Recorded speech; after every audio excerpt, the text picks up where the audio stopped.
have scored 9 in a row. Are you kidding me? Bring it back. Good Thursday morning, everybody. Welcome to the Tyler Werner Show. Or should I say the last edition of the Tyler Werner Show, live here on Kutztown Radio. As come Saturday, I will be in the graduation ceremony at 2 p.m. here at Kutztown. And I am, graduating, moving forward here to some extent. And, we'll talk about, I guess, a little of that, a little bit of the future and everything. But nevertheless, it is finals week here for everybody here at Kutztown University for the spring semester. And like myself, some of us are essentially graduating and moving forward. As Brian Dawkins, I'm sure, would add that to the mix here. But nevertheless, we got, obviously we're coming off of the NFL draft, which last week I said, for the Philadelphia Eagles, for this Philadelphia sports talk show that I've been doing here on Kutztown Radio, and I'm doing for the last time here live on Kutztown Radio in my Kutztown student career. And so, we have, a lot to talk about. I guess coming off of the NFL draft, and it was a pretty busy sports weekend too. If you want to, obviously throw the Floyd Mayweather and Manny Pacquiao fight in there, and I guess some people, the Kentucky Derby, for those who were tuned into that. It was also a golf weekend, of course. So we had a golf tournament this weekend, not a huge one, but it was a busy sports weekend, and we'll talk about, we'll hit everything on this last edition of the Tyler Werner Show today, and but certainly, obviously, starting with the draft that we've been talking about for weeks here for the Philadelphia Eagles, and everything that would surround this draft. Mostly whether or not the Eagles would, whatever it was, trade the farm or mortgage the future. Insert whatever phrase you want to insert there, and essentially get Marcus Mariota some way, somehow. Whichever way is the proper way to pronounce Mariota's last name. But I'll tell you what, though, it certainly was not pronounced, or it's not pronounced the way Roger Goodell would mistakenly pronounce it when he would go up to the podium for the Tennessee Titans in the second pick in the NFL draft, and would mistakenly pronounce, or say with the second pick in the 2015 NFL draft, the Tennessee Titans select quarterback Marcus Mariota out of Oregon. And certainly, it's hard to, fathom how you would, the main conversation of the draft, the biggest storyline of this draft, which pretty much was Marcus Mariota. Where does he go? Do the Eagles get him? Does Chip Kelly have this, NFL marriage here, reuniting with the quarterback that he recruited out of high school to play for him in his offense at Oregon? And certainly, of course, Roger Goodell, goes up and mispronounces his name. Kind of a failure of epic proportions there. What's the matter with you? But anyways, it was, at that point, I think we all agree, most people would agree that one of the main, topics here as far as whether or not they'd be able to go up and get Marcus Mariota was, where does Sam Bradford fit into all this? Why did they get him here in the first place? Was there somebody higher up in the draft, the Cleveland Browns or the New York Jets or whoever? Was there one of those teams that were interested in Sam Bradford and would have been perhaps willing to make a trade up, for the Philadelphia Eagles and some kind of package deal?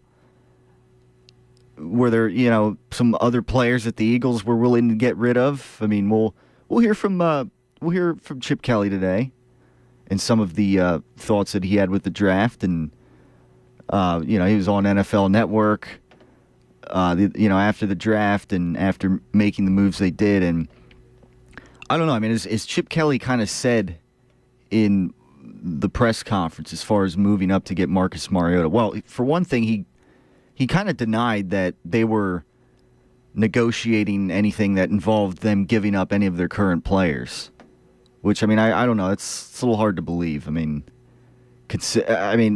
but, I guess we'll get into that later. But supposedly, like, Chip Kelly, for those who didn't hear, kind of, I guess, summarized it as he made this analogy that it's like they drove up to this really nice house that was essentially Marcus Mariota, and they didn't, they looked at it and thought it was a nice house, but they never got out of the car, and that was that, and they drove away and whatever. So that was pretty much that.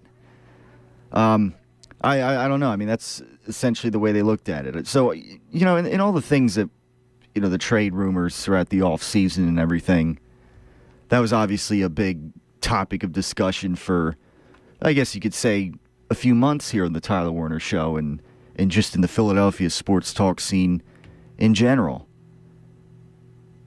And, essentially, apparently, there were some kind of, I guess, proposals made by Chip Kelly and the Eagles' war room on draft day to trade some draft picks to move up. But at the end of the day, to get to number 2, the Tennessee Titans would ultimately take Marcus Mariota.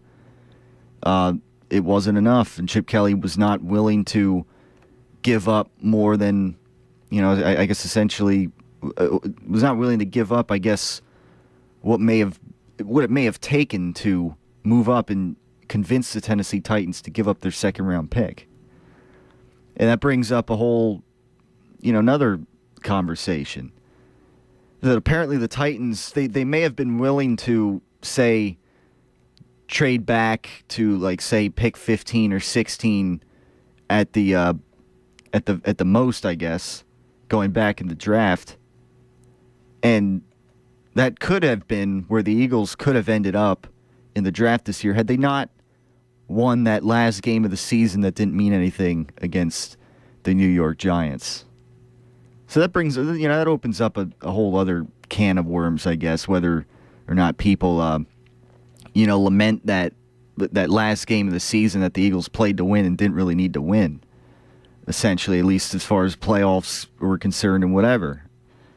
So it brings up a little frustration, I guess, as far as the camp. It was really, determined, I guess, to have Marcus Mariota on this team. And I don't know. I mean, to make maybe matters even a little more worse. I mean, I don't really look too much into this, but apparently Andy Reid talked to Ken Wisenhunt, upon these possible trade maneuvers by the Philadelphia Eagles to maybe get that second pick. And, apparently Andy Reid warned Ken Wisenhunt, no, if you got a chance to take a quarterback like that and that you highly covet and whatever, don't give up your pick and whatever. Don't buy into the trade package deals or whatever. Take the quarterback. As Andy Reid was once approached with something similar, like when Mike Ditka back in the late 90s was willing to, basically give up his whole draft.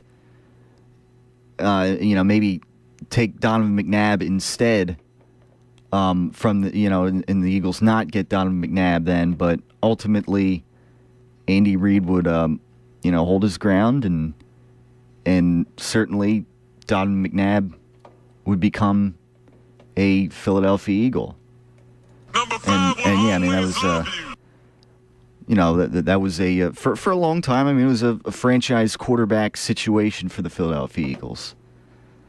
But as far as it goes now with this whole, Andy Reid talking to Ken Wisenhunt, I know some people are tempted to say after this that, look at this. Andy Reid has just ruined another draft for the Philadelphia Eagles, and he's not even a part of the organization anymore.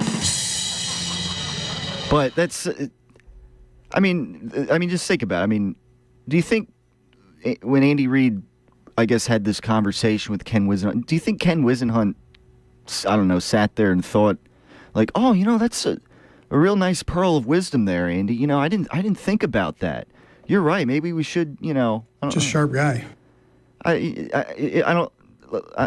We're not going to turn this into a bash Andy Reid show or anything, and I don't think we really have any reason to. I mean, it was, I don't know what exactly, Andy Reid was. I don't know what sparked him to, I guess, talk to Ken Whisenhunt, have that conversation, but at the end of the day, I mean, the Titans were there at number 2, and I'm thinking they were going to take Marcus Mariota, make an investment in him, and I guess show him the ropes a little bit here in their maybe more conventional offense, more status quo here in the NFL.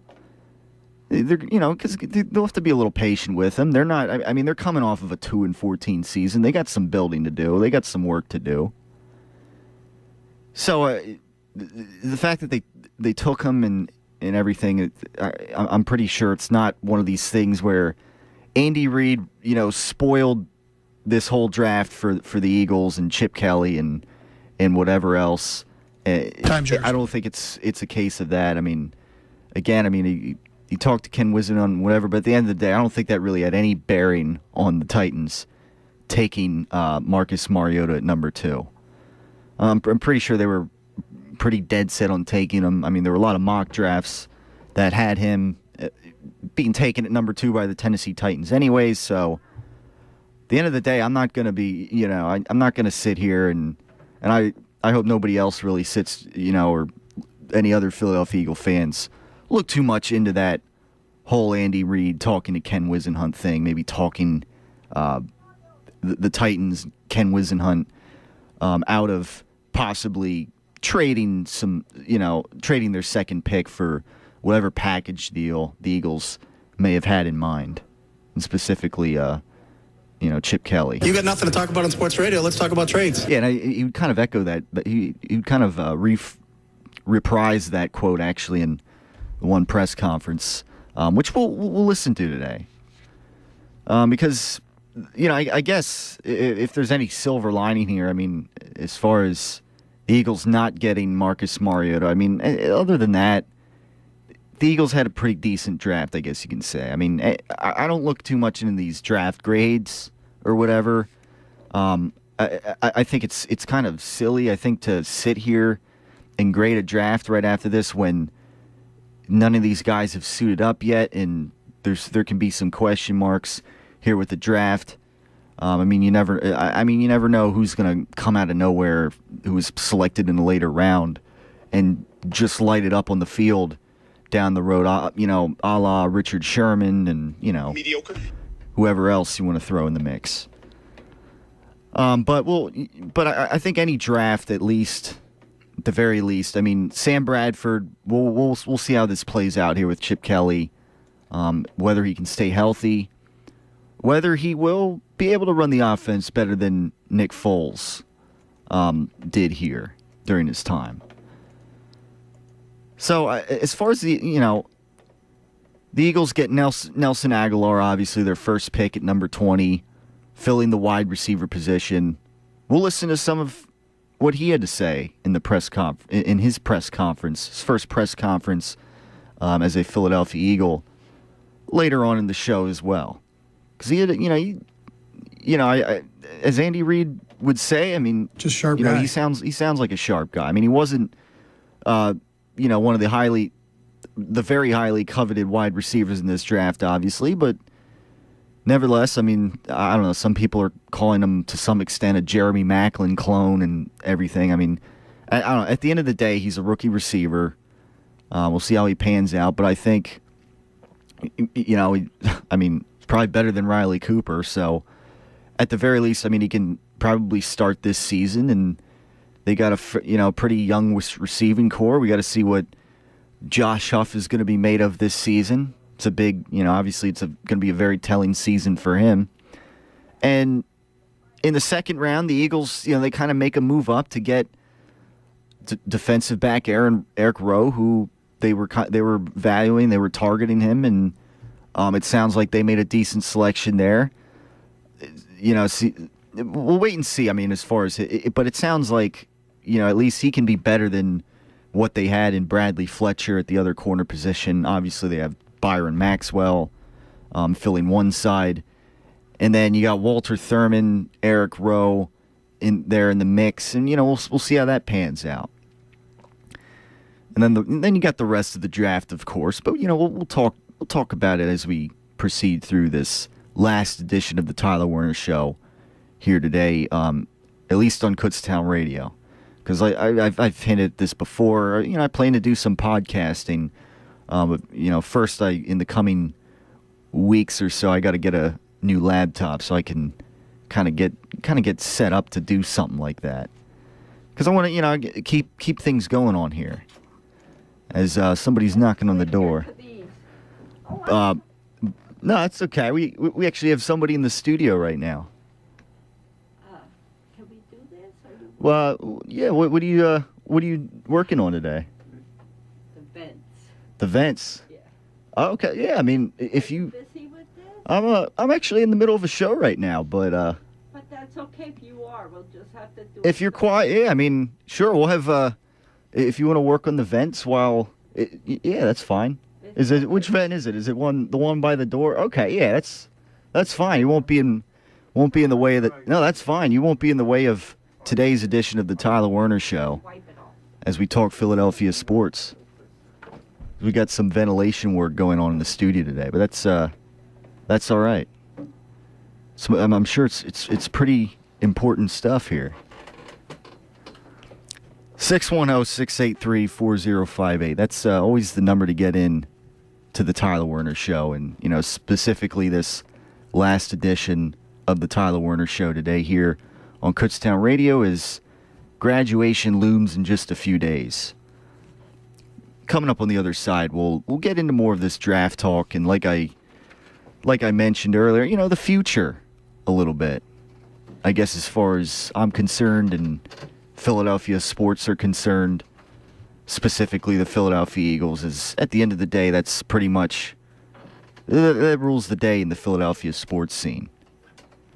So with that in mind, it is the Tyler Werner Show, and it's right here on Kutztown Radio. We'll be right back after this. Hey, dudes! We are Pack 183. You're listening to KUR. Hey, dudes! Cool dudes! On the next episode of Recipes for Disaster. So we've got our neighbor Paul coming over tonight for a barbecue, which is why I prepared a delicious lemon rosemary steak marinade from my special collection of old family recipes. To make sure the steaks are extra, extra, extra tender, I left them marinating out on the counter overnight, just like Nana used to. Maria may mean well, but without food safety, it never ends well. Always thaw or marinate foods in the refrigerator at 40 degrees Fahrenheit or below, or you could make your friends and family really sick. Maria's neighbor Paul didn't think twice about the steak he ate until he was presenting his company's financial forecast to the board. That's when a sudden bout of food poisoning made it explicitly clear that profits weren't the only thing on the rise. Watch Recipes for Disaster at foodsafety.gov. You'll learn the right steps as Maria does everything wrong. Brought to you by the USDA, HHS, and the Ad Council.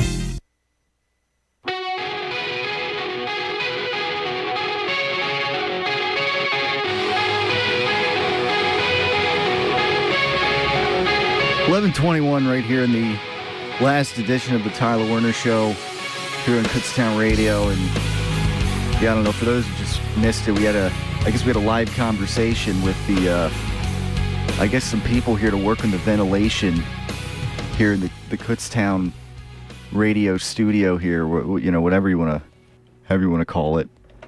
I don't know. I mean, they just kind of popped in and it just kind of asked, can we work on this and whatever. I don't know. I guess it just brings up a random moment of comedy there, and I mean, what am I gonna? I'm not gonna kick them out or whatever. So it's one of those things. But sounds like they're done. I guess it was just a quick check or something of the one ventilator or whatever on the roof there. So that's fine. I mean, it was, I guess it brought a little breath of fresh air there, and I guess comedy. They didn't even know this conversation was going on the radio here on Kutztown Radio. I don't know if I'm curious if any of their voices kind of got picked up from the distance here in the microphone, and I don't know.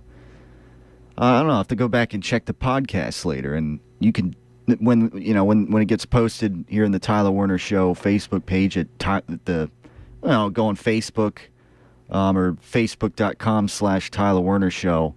That's where you can always find the podcast here, the Tyler Werner Show, and pretty soon, like I mentioned, it's going to be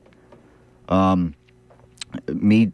I'm going to do some. I mentioned before, I'll do some podcasting in the future over the summer in my free time, whatever, with maybe some mock advertisements like the last week, the one I unveiled.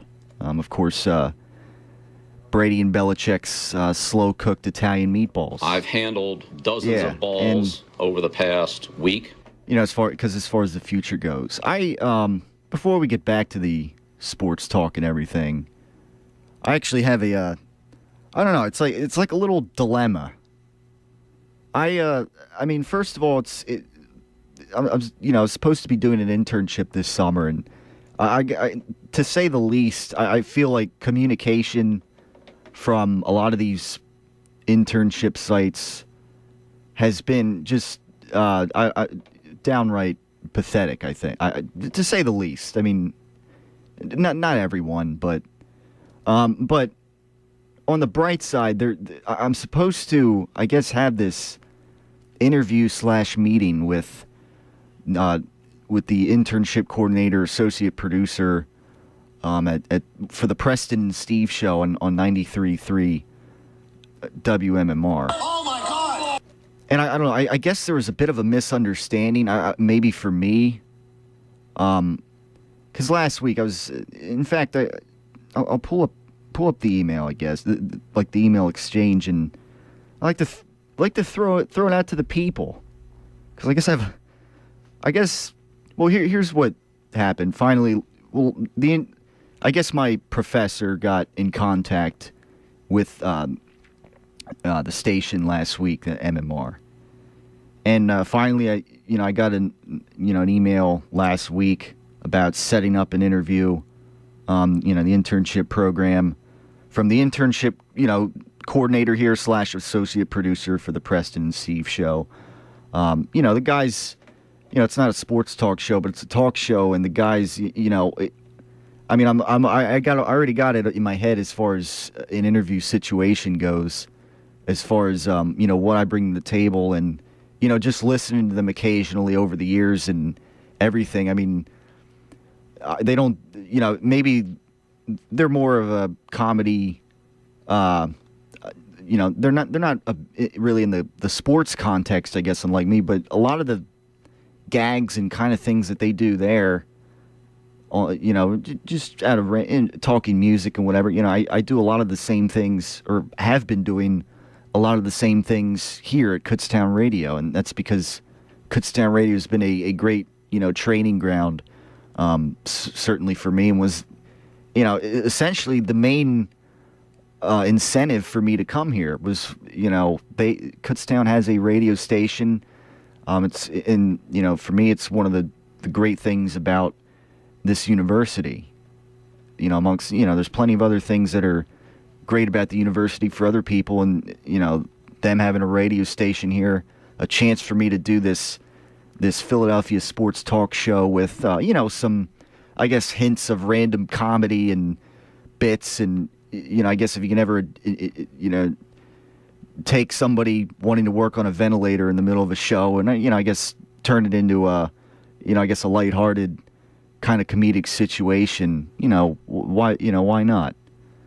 So, but anyways, I mean, I guess I had this like communication dilemma because I responded, right away when the internship coordinator for the Preston Steve show, got back to me, and she said, thank you for the response. Let's set up an interview so we can get to know you and talk further about the internship.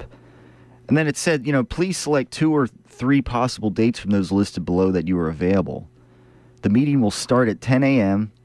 Watch the last portion of the show as a part of our studio audience, and then we'll chat after. And, of course, their show ends at 10:30 a.m. So, I guess the last half hour, and then chat afterwards, it says. And it gave essentially the list of every day this week. And so what I did was I assumed, all right, it says select 2 or 3 possible dates from those listed below. So I responded saying, yeah, I'm available Monday and also Tuesday morning at a final. But the other days as well this week I'm available. And that email response for me was within about 15 minutes. But since I didn't get an email back, so now it's like, almost a week later, and I'm assuming, maybe am I just supposed to show up there? Because now maybe they're too busy to get back or whatever. And, I guess maybe they're waiting to, for people who have inquired about the same internship to show up there, I guess, at this time. I mean, it's a bit of a dilemma. So, I left a voicemail too yesterday for the internship coordinator. I don't know if I'll hear back or not. I mean, I know they're very busy, and it took them a long time to get around to, I guess, contacting the interns and setting these up. And of course it's right here during finals week. So I guess what I guess what I'm gonna do is I guess I'm assuming that I'm just supposed to show up there tomorrow. I guess that's what I'm gonna do. And I would have done that today, but I figured, well, I got this show today, and I can show up on Thursday and Friday if they need 2 days or where I show up or whatever. To I don't know. So I guess that's what I'm gonna do. I'm gonna get up early in the morning tomorrow. I'm gonna head down to Philadelphia and show up there at One Bala Plaza and Bala Kinwood, and I guess say to the secretary or whatever, hey, I'm here for this interview, and yada, and explain what the deal is here, and hopefully it all works out. Hopefully I get an opportunity here. Hopefully it's just one big misunderstanding I'm having, and it's just a case of they gave me these days to show up or whatever, and just show up, and you don't really have to respond back to the email or whatever. But I don't know. I just think somebody owes us an explanation. That's all. As far as I'm concerned, I try to leave no stone unturned, I guess, when it comes to these things, and I try to be on top of communication, whatever. But I don't know. That's just me. I guess that's what I'm doing. I'm showing up there tomorrow, and hopefully, it's I'll be dressed for an interview situation and everything, groomed well and whatever, and hopefully, hopefully I get the opportunity here, because I've been chomping at the bit, and with everything I've done here at Kutztown Radio, I'm subconsciously ready to, keyword subconsciously, ready to explain, show, illustrate, or whatever to these, the associate producers of the Preston and Steve show at 93.3 WMMR. That's really where I'm at here, I guess. It's been, a very odd process, to say the least. So anyways, 610-683-4058 is the number to get in. Attention KU community. The Berks County Genealogical Society Monthly meeting will be held on Thursday, May 21st, 2015 at the library at the Goggleworks Center for the Arts, 201 Washington Street, room 413, Reading, PA. The topic will be Pennsylvania Germans in the Revolutionary War by Eric Troutman. The program will start at 6:30 p.m., doors open at 6 p.m. The cost of the program is free to members. Donation requested from non-members. Refreshments will be served before the program. This message of community interest brought to you by the radio voice of Kutztown University, KUR. Getting back to the business, I guess you could say. Let's hear a little from Chip Kelly. Essentially, I guess, quote, Nelson Aguilar was too good to pass up after making the selection, not getting Marcus Mariota, but nevertheless getting a wide receiver, a guy who should be able to start on this team, albeit be a rookie year for him, but it sounds like he can play inside and outside. He's as far as what it seems like a decent selection. It seems like a good I guess character guy, you could say, that would fit in with the Chip Kelly culture here, which obviously has been a cliche, I guess you could say, when we're talking the Philadelphia Eagles and the Chip Kelly era here. So let's hear some of what Chip Kelly had to say. No, not at all. No, we didn't offer any players to anybody. We didn't get into any discussions, so it wasn't really. It was just a really steep price. It's like driving into a nice neighborhood and looking at a house and saying that's really nice, and they tell you the price, and you turn around and drive away. So we didn't walk in the front door. We didn't take a look around. So, I think part of our plan, as we've said all along, is that we're going to build this team, and we still think there's a lot of value in this draft and in future drafts. So, I want to try to hold on to our picks if we can. Is it fair to say that in a perfect world, Marcus Mariota was your prime target in this draft if the price was right? Yeah, that's fair to say. I mean, that would be fair to say to every team in the NFL, I think, except for Tampa Bay, right? But I mean, for you to move up, if the price is right, that was your... Yeah, but I think if you asked anybody that question, if the price is right, would they move up? Yeah. If the price is right for 1-1, yeah, I would have switched picks in a second. It's not going to go. The guy we like, yeah, Nelson Aguilar, yeah. I think he's a great fit for what we're doing. Know him fairly well. We tried to recruit him when I was in college. He never visited, but we knew him from back when he was in high school, back at Berkeley Prep, back in Tampa. Got a real good extensive knowledge from the people at USC that coached him, going back to his high school coach, who we know very well. We worked him out. I think we had 2 private workouts with him. An outstanding punt returner along with an outstanding receiver, can play both inside and outside receiver. He's got excellent speed, outstanding hands, catches the ball away from his body, outstanding route runner, a real student of the game.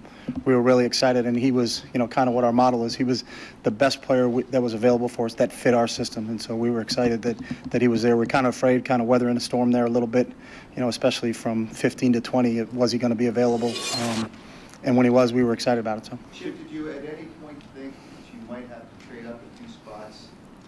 Nah, that wasn't in our plans. We were just going to stay at 20. We had no conversations after, looking to see if there was anything that was going to happen at 1 or 2. We were going to kind of hold pat. There was a bunch of guys we liked. There's still some guys right now that we would have taken at 20, but Nelson was the highest guy we wanted. But we weren't in any, again, really not our model I'm not really thinking about moving up unless there's somebody that we feel that we have to go get. But we felt like there was going to be a couple really good picks, guys there at 20, and there were 3 or 4 guys on our board that were still available that we would have took at 20, but Nelson was the top of that list. Is it safe to say that wide receiver was really kind of a prime position that fit what you wanted to do in this draft? That is not safe to say. So you called the Bucks too? Yeah. Number 1, yeah. Just to see where they were. Do you feel like you're going to have to have a conversation with Sam Bradford with his name being talked about, whether you confirmed it or not in trades? You haven't talked to him yet about a contract extension? We have talked to him about contracts, so.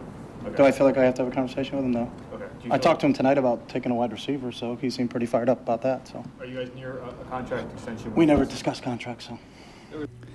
All right, so we'll leave it there for now. Yeah, you heard the analogy that Chip Kelly had to say with the whole, Marcus Mariota. They drive up to this really nice house and whatever, and they took a look at it, but they drove away afterwards and everything. Except the difference here is, I guess that house you were already kind of, I guess, rather familiar with because, you recruited and coached the guy in college. But nevertheless, we gotta, I guess we gotta move forward here, with Sam Bradford. We have to, I guess, embrace that and hope, I guess, that he can, first of all, stay healthy and that, this team will be a good fit. He will be a better fit here in this team than Nick Foles was, I guess. And, Bradford, he's going to be making $13 million this year for the Philadelphia Eagles. So, he's not, I don't think he's, and I think it was proven, during his time at the St. Louis Rams, he's not the guy, he's not Tom Brady or whatever. And I heard I think it was in another press conference because, there's been several press conference, situations the last several days and whatever. And, Chip Kelly mentioned, what do the Patriots and the Packers and, the Steelers and, whatever other team have in common. They have, they have Tom Brady, they have Ben Roethlisberger, they have Aaron Rodgers and all this and that. And then, he kind of mentioned how, Sam Bradford, that's what we want Sam Bradford. And it's like, did you just mention Sam Bradford in the same sentence as Tom Brady and Aaron Rodgers and Ben Roethlisberger and, everything? But anyways, it's one of these things now that, we got to get used to Sam Bradford being the quarterback here for the Philadelphia Eagles. And from that, the first snap he takes during the regular season, he's going to be, he's really going to be on everybody's radar here as far as, in people comparing it what if they had Marcus Mariota in here and everything. He's really going to be under that kind of microscope, and it's going to be interesting to see, how he can fit here. As far as the I guess the things that he might be able to do better than Foles, he might be a little more mobile. He's not as mobile as Marcus Mariota, obviously. He's not going to be a guy who can, probably not the kind of quarterback that can really open up the read option angle of a playbook like, Marcus Mariota would have been able to here. But at least he might be a little more mobile than Foles was, and even Sanchez, and he's maybe got more arm strength and everything. But we got to wait and see how it plays out. Again, he's not the kind of guy who's going to be able to carry a team on its back. He's definitely going to need talent around him. And, as Chip Kelly was mentioning in the press conference there, Bradford seemed excited when, the Philadelphia Eagles' first pick was wide receiver Nelson Aguilar. So, and, maybe with this new running game with, obviously, DeMarco Murray and Ryan Matthews and, I guess whoever else after that, given these guys can stay healthy, that can certainly also perhaps be a help for Sam Bradford. And, with the improved defense from the Philadelphia Eagles, mainly, primarily in the secondary, certainly, hopefully that can be another, I guess, positive here with the Eagles moving forward. Because, it's hard. We get, I guess we got to get over the Marcus Mariota pipe dream here for the Philadelphia Eagles. And, what will likely never be now here for Chip Kelly and coaching this Philadelphia Eagles team. Bradford's, supposedly now got to be that franchise quarterback. And if he's not, then, that's that'll pretty much be all, a wrap here for Chip Kelly and the Philadelphia Eagles. Yeah. So 610-683-4058 is the number to get in. We will be right back with more right here in the Tyler Werner Show on Kutztown Radio. Women comprise 51% of America's population. Tune in to 51% here on KUR. 51%, a show produced by women and for women, discussing women's issues and topics. 51%. 1:30 to 2 on Thursdays here on the radio voice, KUR. You can save up to 8 lives and heal more than 50 people, and you can do it in 30 seconds. I'm State Senator Judy Schwank with a Pennsylvania moment. In Pennsylvania, more than 8,000 people are waiting for a life-saving organ transplant. Anyone, regardless of age or medical history, can sign up to be an organ or tissue donor. Log on to donatelifepa.org. I'm State Senator Judy Schwank with a Pennsylvania moment.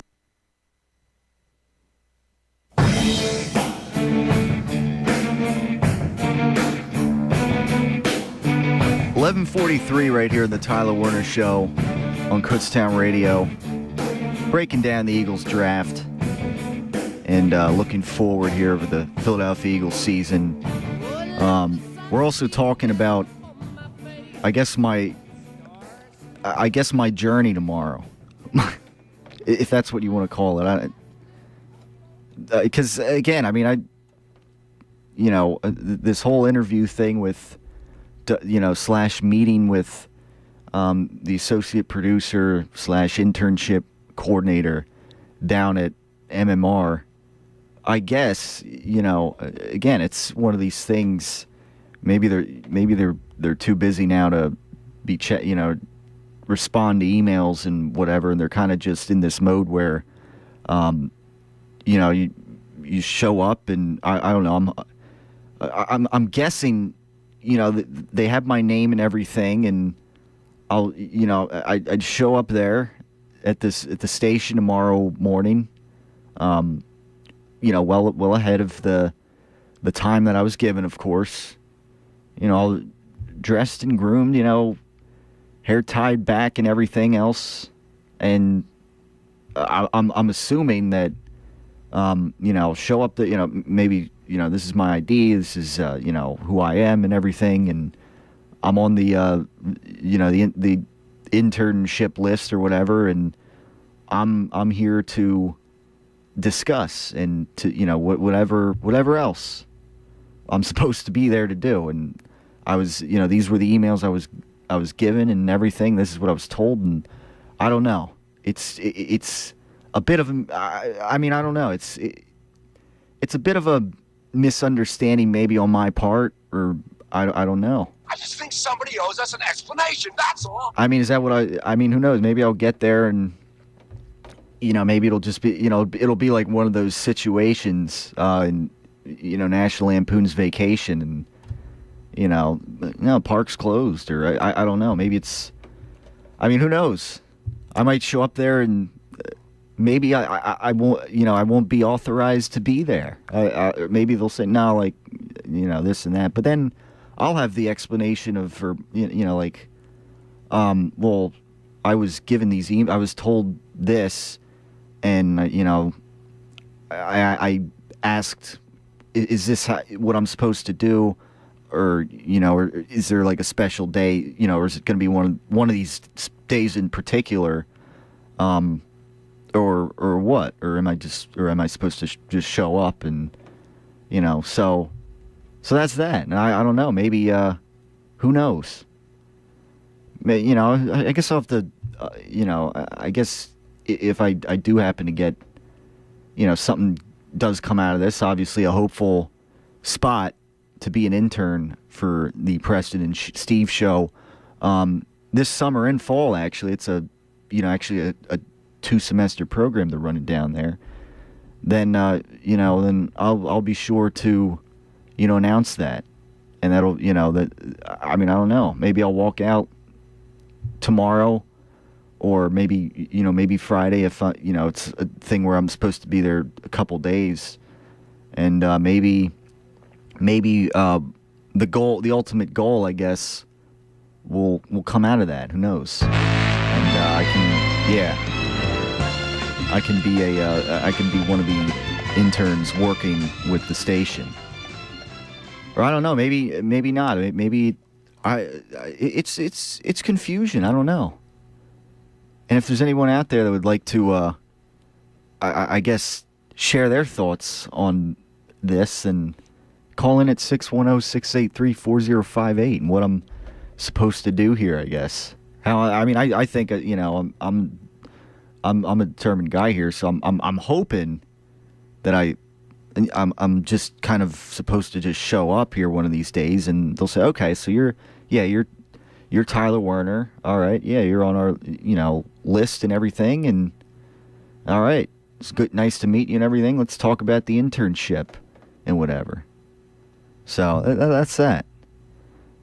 That's it's one of the main things going on right now, and amongst other things here, with this being the last show here for the for me on Kutztown Radio. I noticed I'm assuming Mike Regensberger for posting for the Kutztown University Radio Facebook page. It's hard to believe, but final Tyler Werner show forever, airing right now from 11 a.m. to 1 p.m. Tune in and talk sports and share tears with the Tyler Werner show on Kutztown Radio. So I was sharing some tears today.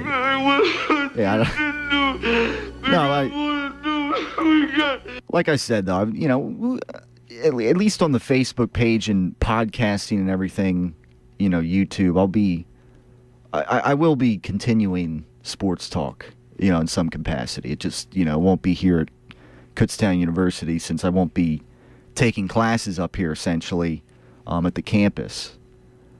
So I guess if there's any tear, I don't know, it's some tears of joy, in a sense. Some tears of, not having to, I guess, quote unquote, show up to class anymore, or, however you want to say. Hallelujah! So that's pretty much that for now. But anyways, getting back to the draft talk and everything. At the end of the day, we're sort of entering a bit of a dead time right now in Philadelphia sports. Now at the draft, kind of the fallout from the NFL draft, and what else are we going to talk about? Are we going to sit here and I guess talk about the Philadelphia Phillies and everything that's going on there? Or the Sixers. Oh God, these are suffering, at least, and this is our moment of great despair. At least in the near future, we have the the NBA draft coming up, I guess, and the lottery balls. Where the Sixers fare there? Who knows? It'll be interesting to. Obviously, that'll be an interesting topic of conversation to eventually come, because obviously, what seems like another year of possibly tanking for the Sixers, a third straight season of that. I don't know. But anyways, getting back to the NFL draft, at least the main focus of the Tyler Werner show today. Where does this, I guess, shake things out for the NFL power rankings after the draft? Now, again, I mentioned earlier about, it's hard to fairly draft it or fairly grade, I guess, any of these drafts for the most part until you can really see everyone. You can get a feel, like with what the Eagles did, for instance. Like I look at what the Eagles at least did. They didn't get Marcus Mariota. Obviously, that was key. But I look at the end of the day, if you can get, if you could draft two players that might be able to start for you right away, that seem like decent selections, then I'm pretty good. It doesn't change the fact that Marcus Mariota is not here and may never really may never play for the Philadelphia Eagles. We may never see Marcus Mariota in an Eagles uniform here with Chip Kelly running the show. At the end of the day, at least in the first round, they didn't have this Marcus Smith pick or whatever, where suddenly it's they kind of take this this panic move or something, and the guy doesn't make a tackle for the team at all, in the first year, and it's kind of you're scratching your head to this day. I think at least the Philadelphia Eagles were able to acquire, with their first couple of picks, a couple of guys that I think can contribute to this team, and maybe probably an upgrade over what they have overall, and will improve the depth of the team and improve the overall talent level of the team a little bit. Now going beyond the first couple picks, I mean, it's one of these things where you can't, after this draft and after what they did in the offseason, it's hard to say anymore. I guess at least that at least as far as acquiring players for defense, that Chip Kelly doesn't care about defense.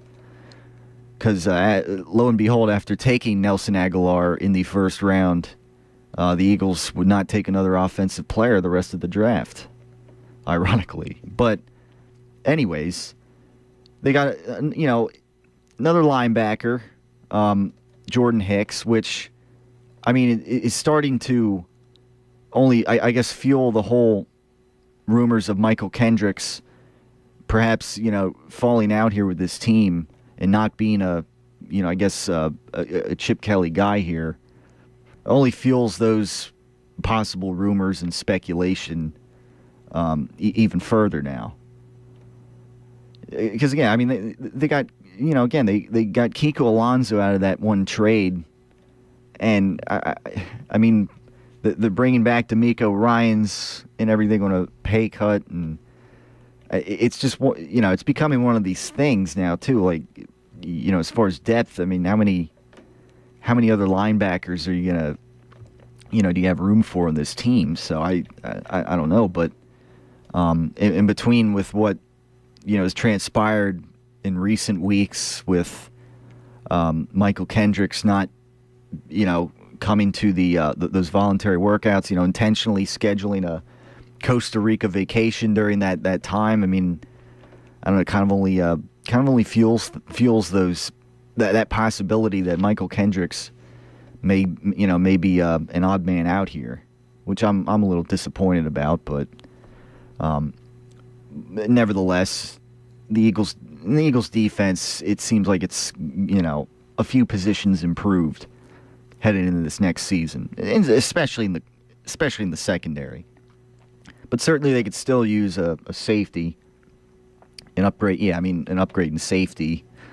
Definitely on the defense, but other than that, I mean, it's looking like a pretty solid defense right now.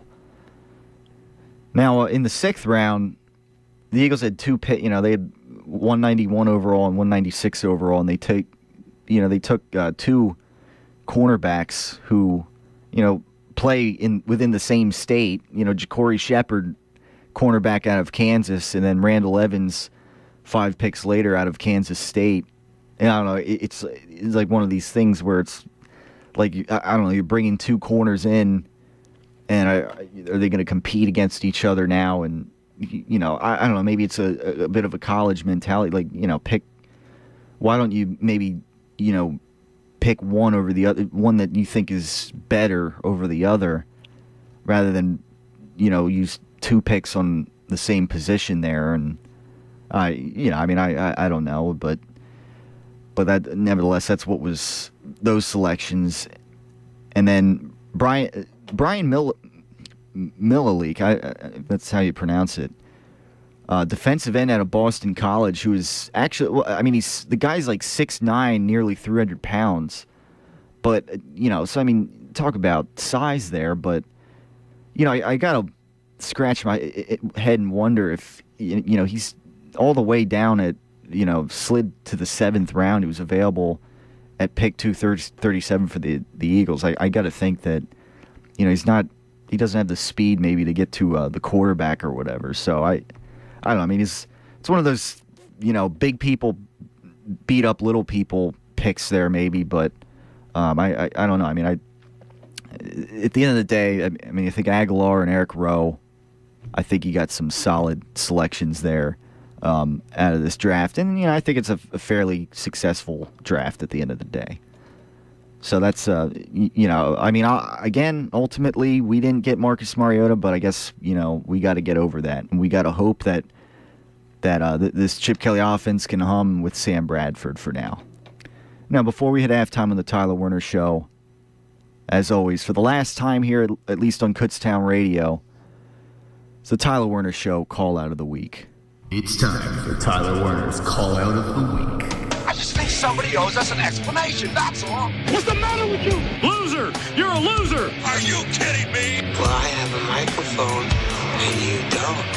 So you will listen to every word I have to say! Yes, I kind of mentioned earlier, maybe I spoiled a little bit, but you never, maybe sometimes you never know with these Tyler Werner Show call-outs of the week. But I gotta give it to Roger Goodell, commissioner of the NFL, this past week. As I kind of hinted at earlier, and maybe for those who didn't hear, I'm sure if you were plugged into the draft, you had to hear, with the second pick, which kind of killed a lot of the intrigue in the draft, fairly early there, because some people were speculating Marcus Mariota was going to slide down the board a little bit, perhaps, and like Brian Baldinger thought, but that never happened. So no, he gets selected by the Tennessee Titans at pick number 2, and again, for those in case you didn't hear it earlier, commissioner of the NFL, who you got to think is, the commissioner of this league has got to think that, got to know how Mariota is the center focal point here of this year's NFL draft. And, obviously a big talent, whether or not he was going to go to the Philadelphia Eagles or whatever, whether he was going to be involved in a trade package or as far as, the Eagles moving up someplace to get him and whatever.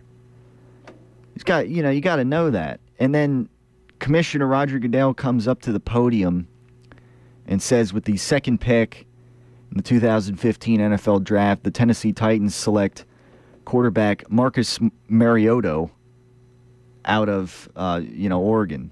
It's like you got a problem with concentration. I don't know how you, again, of all the mispronunciations I've heard, I've heard some people, callers on other sports radio shows, maybe mistakenly say Mariotti or, this and that. But if you're the commissioner of the NFL and you come up there and you, Mariota, that's a new pronunciation there. It's just, to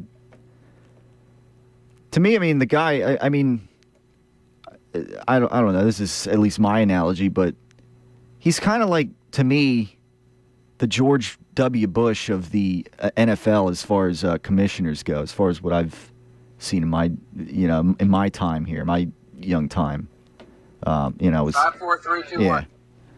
As far as his job as commissioner, his tenure as commissioner so far, we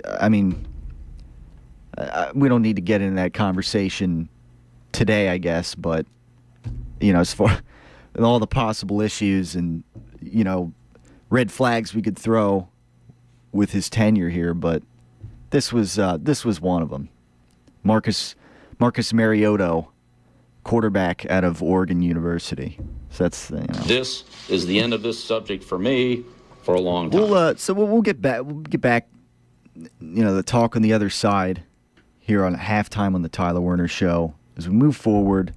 The last edition here, the last hour of me on Kutztown Radio during my tenure here, which has definitely been a lot of fun. So that in mind, it's a Tyler Werner Show, 610-683-4058 or Facebook.com/Tyler Werner Show. The ways to get in. We'll be right back after this. Life can have some pretty embarrassing moments. Getting sick in the middle of class.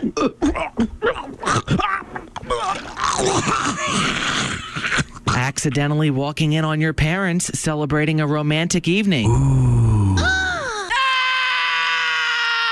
Paying too much attention to your text messaging rather than your driving. Oh, no!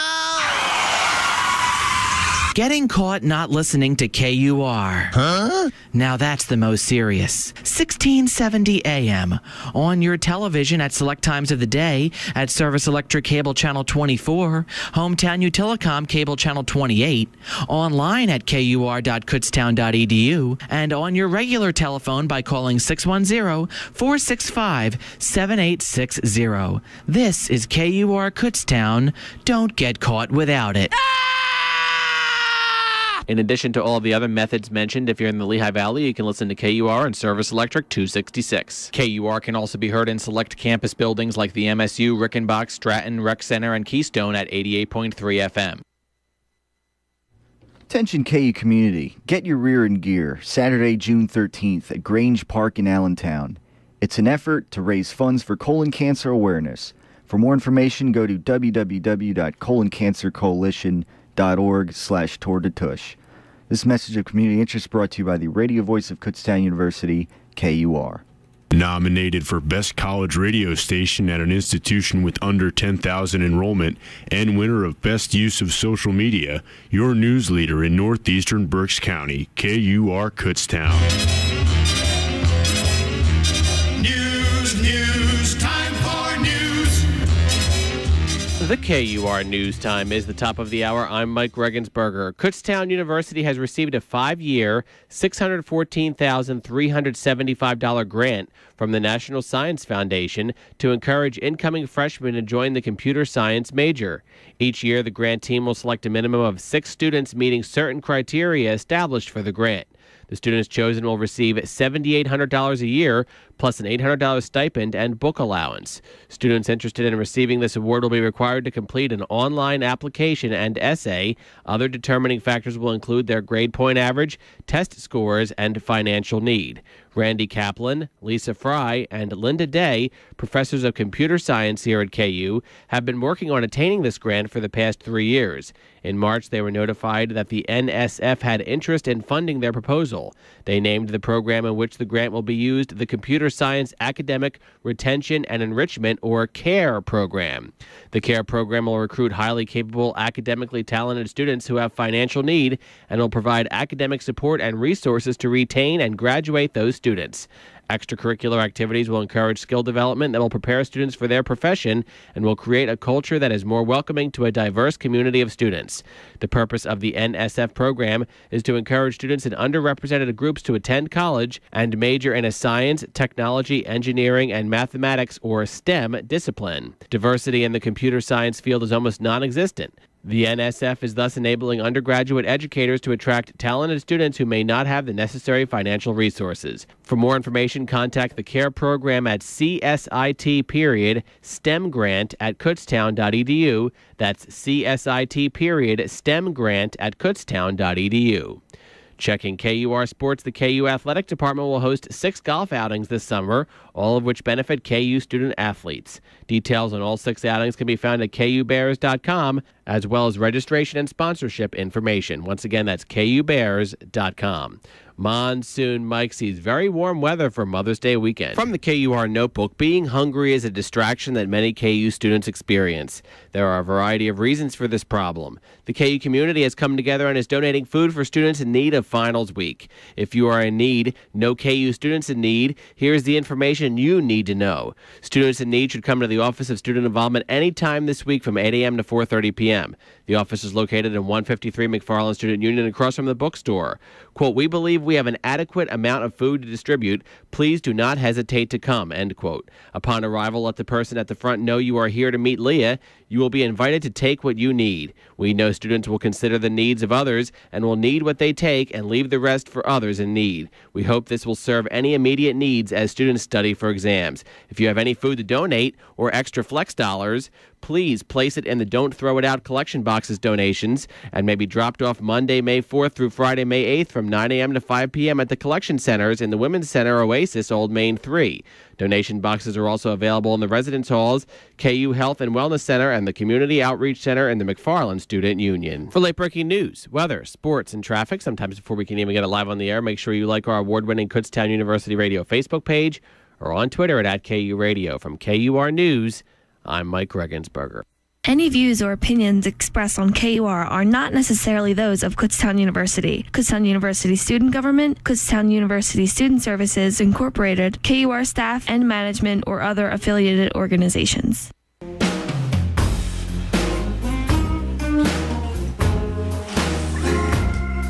7 afternoon right here on the Tyler Werner Show, this last edition here on Kutztown Radio.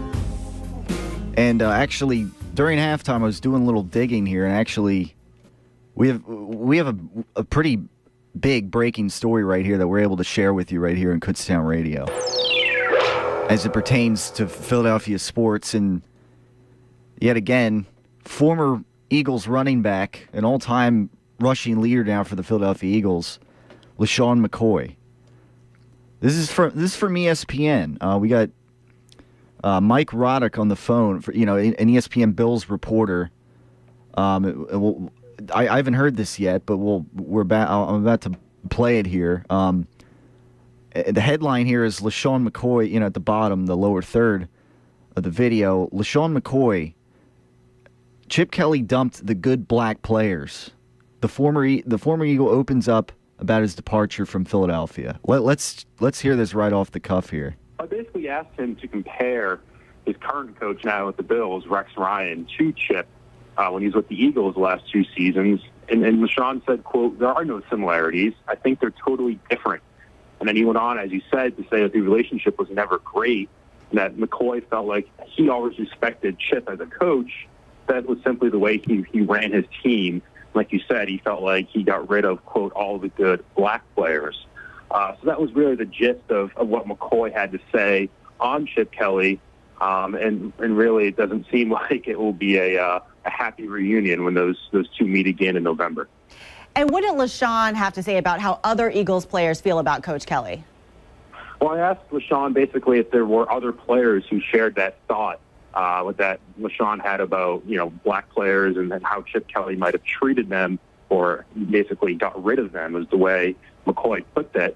And he said that there was a lot of people who have talked about it. You go back to an interview with Trey Thomas, a former Eagles offensive lineman, former Eagles assistant coach back in March, where Trey Thomas said that there are players in the Eagles locker room that felt that way. Now, again, we have to turn back and say, is this really something that's rooted in reality? Because LaShawn McCoy was, of course, replaced by another black running back in DeMarco Murray. There have been other black players who have joined the Eagles since Chip Kelly has become the coach. So the comment from LaShawn McCoy, and going back to what Trey Thomas might have said in March, those could be exaggerated a little bit in my mind. Now, this is a big transitional period for McCoy. He's spent his entire life in Philadelphia as a kid, in college, and then with the Eagles. So how is he adjusting to life in Buffalo now? Well, at first he said that he honestly did not want to come to Buffalo. He said, "I really didn't." Quote, "I was so angry at first."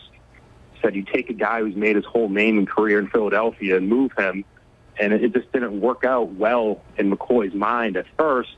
Just the idea of going away from the state where you played high school football in Harrisburg and, of course, played college football in Pittsburgh and then played professionally in Philadelphia, being uprooted from his family and from what he's been used to, and going to Buffalo, a place where, of course, they haven't made the playoffs the last 15 years. I think McCoy was upset about that at first, but he said he thought about it, and he noticed how Rex Ryan was coming in with a lot of great players and, of course, new ownership here, and that sort of changed his mind over the course of him joining the Bills. Well, at least all right, I mean, you know what? I mean, I apologize. If I just wasted anybody's time, I mean, to say the least. To me now, every time LaShawn McCoy opens his mouth to me now is just a waste of time. That's the again. I mean, and you heard the Bills' own reporter there for ESPN. Say, those comments kind of seem exaggerated. Again, LaShawn McCoy saying that Chip Kelly dumped the good black players, and again, every time he runs his mouth now, it's it was one thing 1 month, and then about a month later, he was called, he was the candidate for call out of the week and whatever after calling the acquisition of, however it happened, of Ryan Matthews and signing DeMarco Murray, the league's leading rusher of last season, calling that a panic move and whatever. Yeah, I mean, this is just getting silly now. I mean, and again, I mean, I kind of brought it up. The Eagles offered LaShawn McCoy a certain amount. They offered to bring him back here and take a pay cut, but he wasn't willing to do that, which again led me to, basically say He wants your money! Yeah.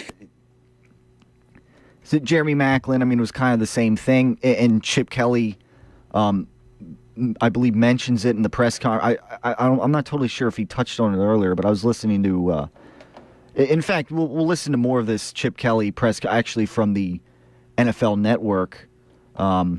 Actually, saying we examined trading up and whatever, but it was the same thing. It was this is what we were willing to pay this guy, and etc. We weren't, and it was the same thing here with LaShawn McCoy. They offered him to come back at a pay cut, but LaShawn McCoy didn't want to. So, all right, well, bye-bye. We'll do something, we'll do something else with the running game. They got Ryan Matthews here and DeMarco Murray in whatever, twisted fashion you want to call it, whatever. But the bottom line is I think their running game is going to be better now and is going to be more north to south, which might make things easier for the offensive line in terms, aside from just the offense in general. But that's just me. So I don't know. Again, if that was a waste of anybody's time, because it seems like every time LaShawn McCoy opens his mouth now about something, Chip Kelly and being in the Eagles, and now basically saying, initially I didn't really want to come here to the Buffalo Bills. I wasn't too thrilled about that. I mean, if there's any Buffalo Bill fans out there listening, I hope that's very encouraging for you guys. That's at least that's what I have to say as far as that. I mean, the next time something like this comes out, I mean, the guy's an airhead. Yeah, I mean, I just don't even think I'm gonna click on it anymore. This is, I mean, the Bills' own reporter here is basically saying, well, it's kind of filling in the gaps there, the loopholes, and saying, well, yeah, in the offseason they also brought Byron Maxwell here. They brought this guy and that, and they brought two guys here to replace LaShawn McCoy. And let's not turn this into silliness. We'll move on here. Because we got, again, we got a football season to focus on here, and not the past. And again, at this point, I mean, the more McCoy opens his mouth, the less I really miss him, and so far. And we haven't even taken the first snap here for the preseason. So, I mean, if everyone wants to share thoughts on that, 610-683-4058, or Facebook.com/Tyler Werner Show. It's a, pretty breaking story right here that just appeared. But I don't look too much into this. What was said minutes ago or whatever, I don't know. But it's the last edition of the Tyler Werner Show, and I guess nevertheless, we had something breaking to share there that, on the surface, I guess sounded interesting, but then it's just, shady being shady, I guess you could say. Now let's, I even get to touch on the Pacquiao /Mayweather fight this weekend. I heard a lot of, and share your thoughts on this too, if you saw the fight or whatever, if you were disappointed, because I heard there was a lot of disappointment as far as the quality of this boxing match. And now for one thing, I mean, I didn't see it, so I mean, I can't really say a whole lot of that, and And no, I wasn't watching wrestling. Yeah, but I heard, the main criticism. I mean, first of all, if you paid $100 for it or whatever, you contributed to it. Many people were calling this a big, cash cow kind of situation here. I mean, for one thing, I mean, Pacquiao supposedly, I'm hearing made $120 million for this fight. I mean, he wants your money. That's crazy. I mean, and I mean, there was the whole issue. I mean, he was, I don't know. He said his shoulder was bothering him, or whatever. People were throwing out jokes. I was seeing the memes on, the Facebook news feed and whatever, that they were hugging too much. I mean, I saw a picture of Barney, and the quotes were so, Mayweather, I heard, I heard you like hugging. Why don't you fight me too? And, stuff like that. At the end of the fight, and one of the main, like a lot of people, I think were expecting like this bloodbath, like this, like this Rocky 3 or Rocky 4 fight or whatever, and where the guys are connecting with these huge cannon punches and just a bloodbath and eyes swollen and everything, and when but I guess they didn't understand the way Floyd Mayweather fights, and I guess part of the reason why he's been undefeated all this time, and at age 38, I mean, is still very impressive. The way he just the way he moves and his blazing fast speed, and he kind of just like lets the other guy wear themselves down, and wins this fight by decision over Pacquiao.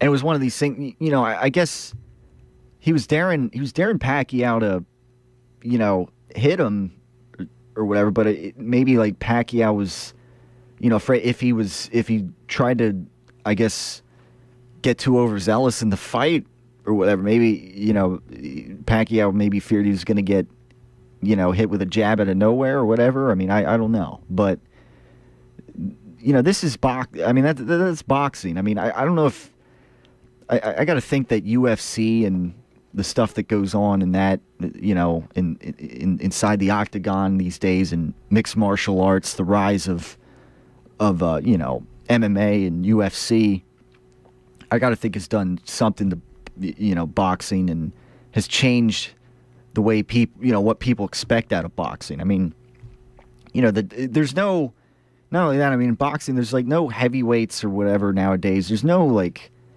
characters that would, that you could write a 6-movie series about, like, like the Rocky series or something like that. I think a lot of people who aren't boxing fans, I guess, tuned into this, wanted to see this fight, thinking they were going to get something that that you'd see out of the Rocky series, but certainly you didn't get that.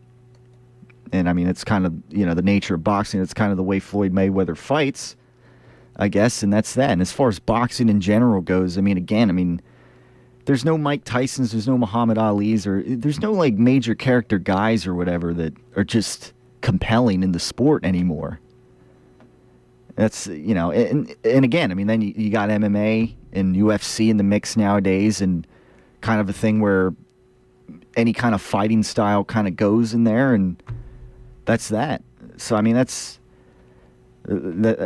pretty much what I thought. I mean, if anybody else has thoughts to share on the boxing match, I mean, go right ahead. I didn't see it, but I heard a lot of outrage and disappointment over the fight. What people were expecting and what they actually got for $100, whether or not maybe you paid the whole thing or maybe just part of it. So I don't know. That's pretty much that there. So again, we hit the next commercial break here, 610-683-4058 or facebook.com/Tyler Werner Show. Talking Eagles draft, we're just rolled out the Mayweather and Pacquiao fight this past weekend. Thoughts on that, and I guess thoughts on this breaking story with LaShawn McCoy saying that Chip Kelly got rid of all the good black players. Enough. Yeah, that's. Enough! I mean, that's kind of what I have to say about that. But more than welcome to share thoughts on that right here in the Tyler Werner Show on Kutztown Radio. We'll be right back after this. The following is KUR's mission. The purpose of KUR is to provide a means of student training and experience in radio broadcasting, to provide a means of entertainment and information for the student body and community, to serve the public interest, and to be an instrument of expression for student, faculty, and community opinion in accordance with the rules of the Federal Communications Commission and KU policy. If ever you, as the public, should have any questions or comments about our mission, feel free to contact us through our website, kur.kutztown.edu. There you'll find a whole host of ways to contact us via our Facebook, Twitter, email, or phone numbers. Thanks for listening to the radio voice of Kutztown University, KUR. 1-800-222-1222. 1-800-222-1222. If you think it might be poison, then the first thing you should do is call 1-800-222-1222. Poison can be anything you're not supposed to take. Antifreeze, pesticide, the wrong drug by mistake. If you breathe a nasty chemical, been bitten by a snake, call the Poison Control Center hotline. We're here for you night or day. For a poison or drug emergency at home or at work, just call the Poison Control Center hotline. We're here 24/7 with the expert help you need. Free and confidential. Even if you think it's a false alarm, call 1-800-222-1222 or 1-800-222-1222. If you think it might be poison and you don't know what to do, call 1-800-222-1222. A message from your Poison Control Center.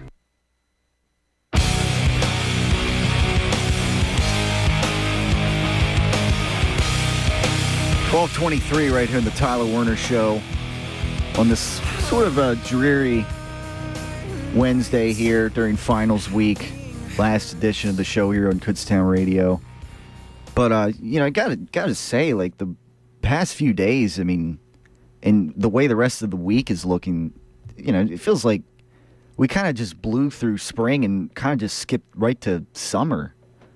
At least the way it felt the past, several days. And, I mean, we're after today, we're going to have consistent days in the 80s here. A few days it's going to be mid to upper 80s. So, I mean, graduation day is looking, nice and hot on Saturday. And it's, it's going to be interesting. I mean, again, it feels like we kind of, we had a short little phase of spring, but it seems like we just kind of skipped right to summer all of a sudden, at least going forward here.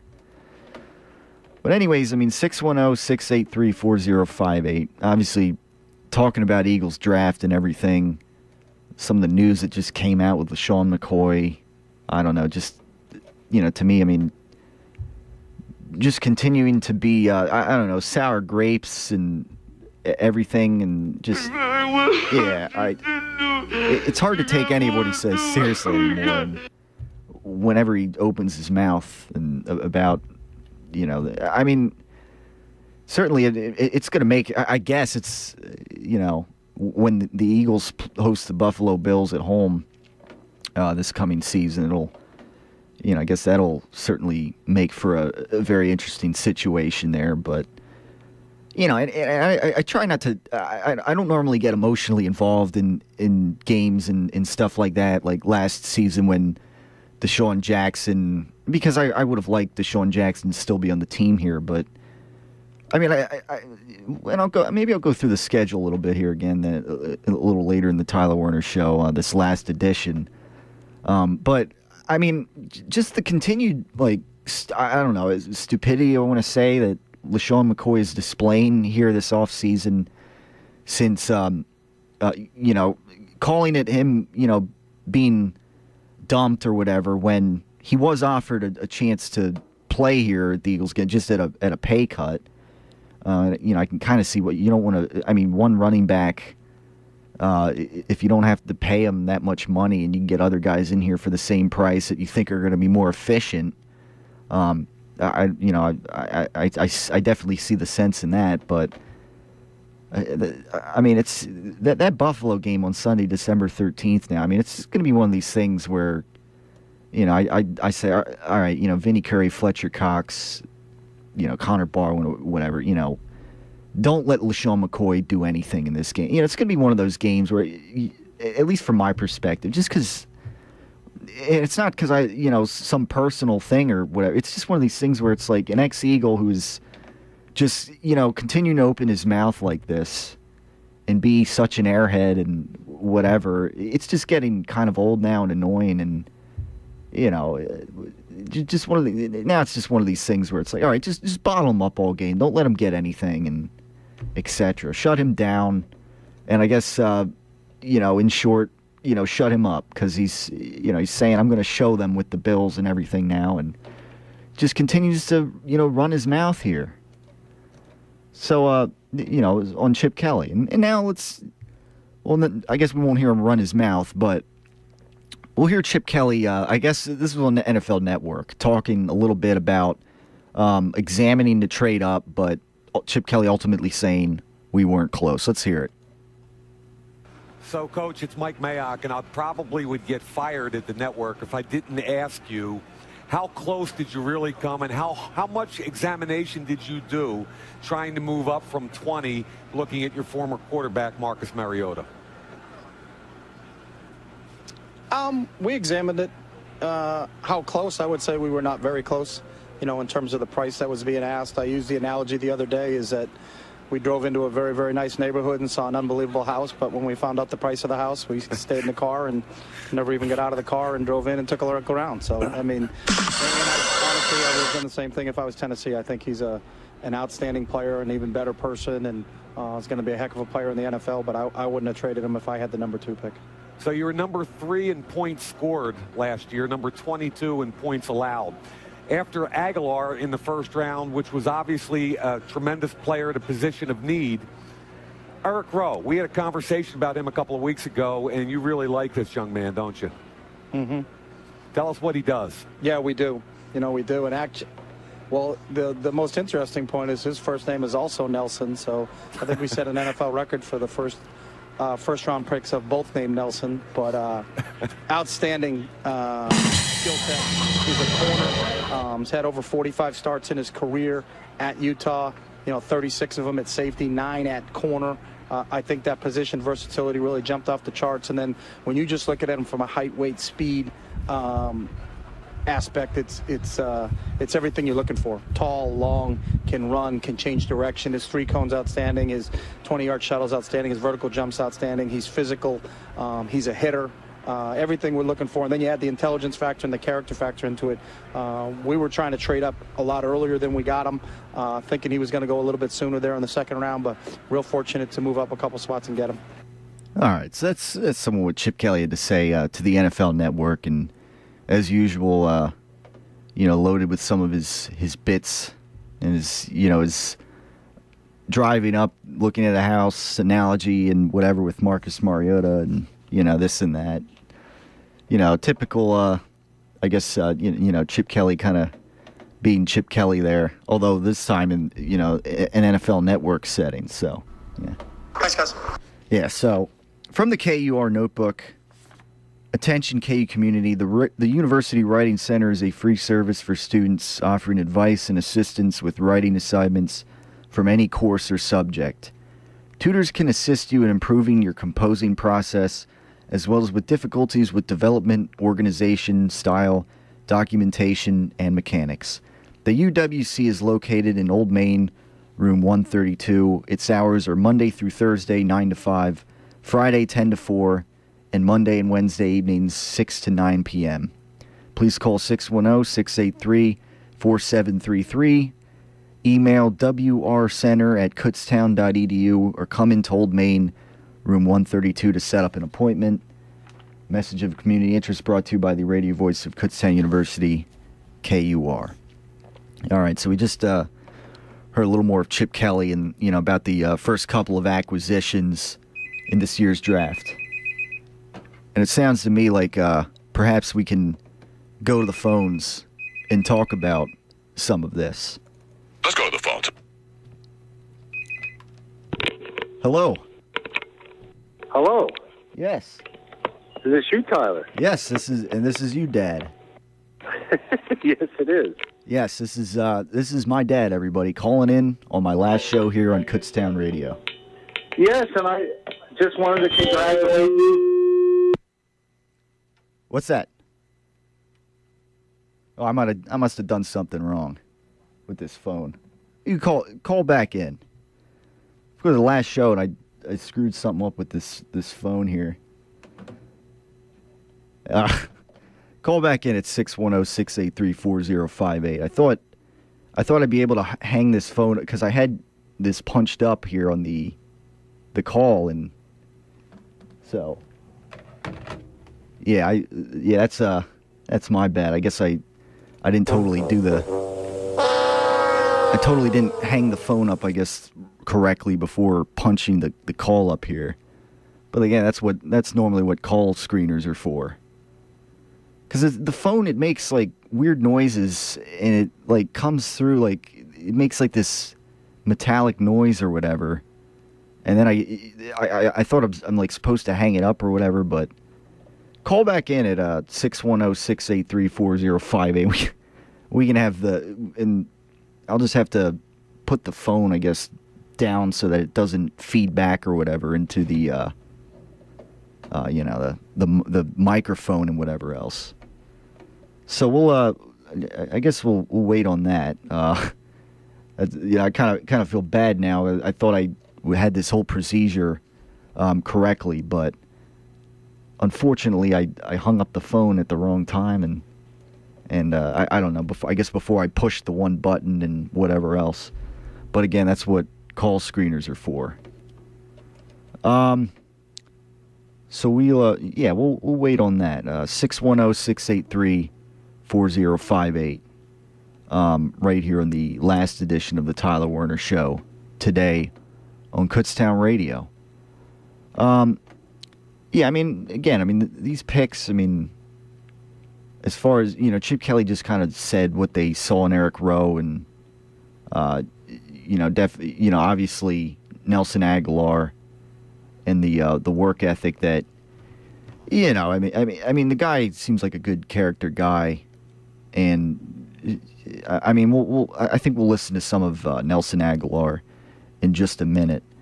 I'm texting my dad back now, from my cell phone, call back. I screwed, I did something wrong with the phone line. I did something wrong with the phone lines here. Yeah. All right. Here, so we should momentarily have that back. And again, these phones here, like it just like feeds back into them. And I thought I was supposed to like push this button and then hang up the phone.